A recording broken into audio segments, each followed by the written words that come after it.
तो ये भैया, तो चलो अब देखते हैं अगला।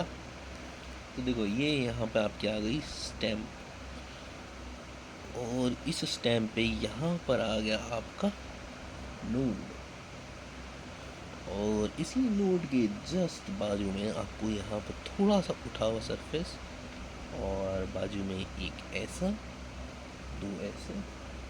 ये हो गया जो यहाँ से जो बर्ड निकल रही, डेट इज एक्सिलरी बर्ड। ठीक है, पेट्योल,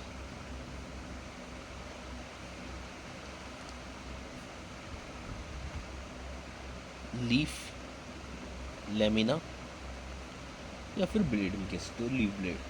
ठीक, और यहाँ पर mid when, mid drip, sorry, mid drip,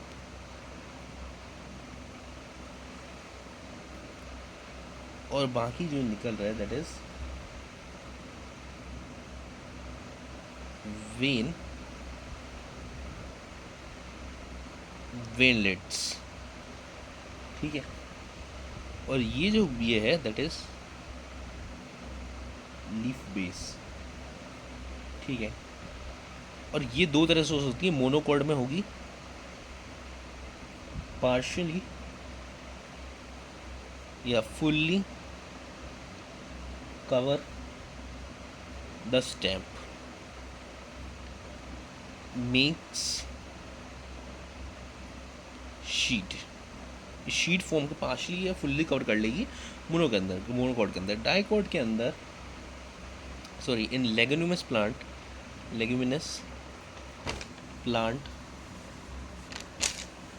swollen हो जाएगी,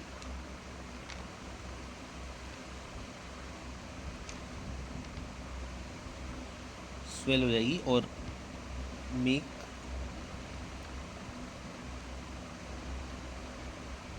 प्लेविनस। ठीक है, और यहाँ पर ये जो है स्ट्यूपल्स,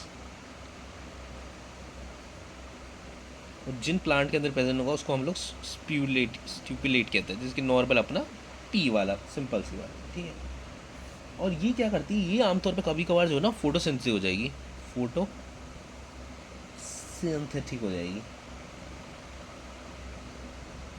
और प्रोटेक्ट यंग लीफ। और ये जो है ये आमतौर पे या तो प्रोटेक्टिव हो सकती है, और या फिर जो यंग लीफ है उसको कहीं ना कहीं ये प्रोटेक्ट करेगी।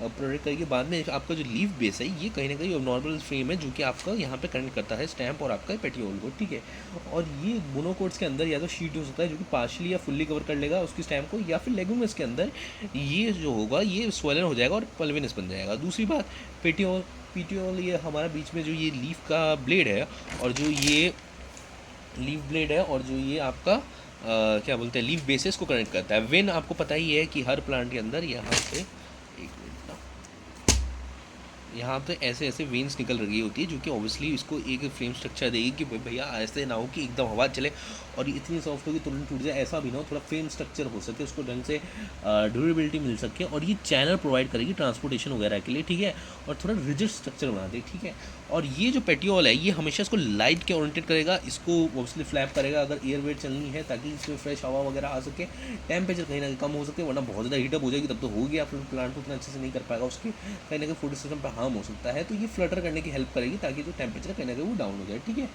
उसके बाद जो ये आपके पेटियोल है, ठीक है, ये जो है ये पेटियोल है, ये कहीं ना कहीं कनेक्ट करते हैं, इंटर कनेक्ट करते हैं, और ये ओरिएंटेड होते हैं टूवर्ड्स लाइट की तरफ ओरिएंटेड होते हैं, ताकि आपको लाइट वगैरह प्रोवाइड कर सके लीफ प्लांट को। ठीक है, ओरिएंटेड करने की हेल्प करते हैं। अगर मान लो कि ये ऐसे है, तो अगर मैं इसकी इसी की थ्रू ना इस लीफ को उस तरफ करूँगा जहाँ पे सूरज की रोशनी है, मैं इसको थोड़ा पकड़ा करूँगा।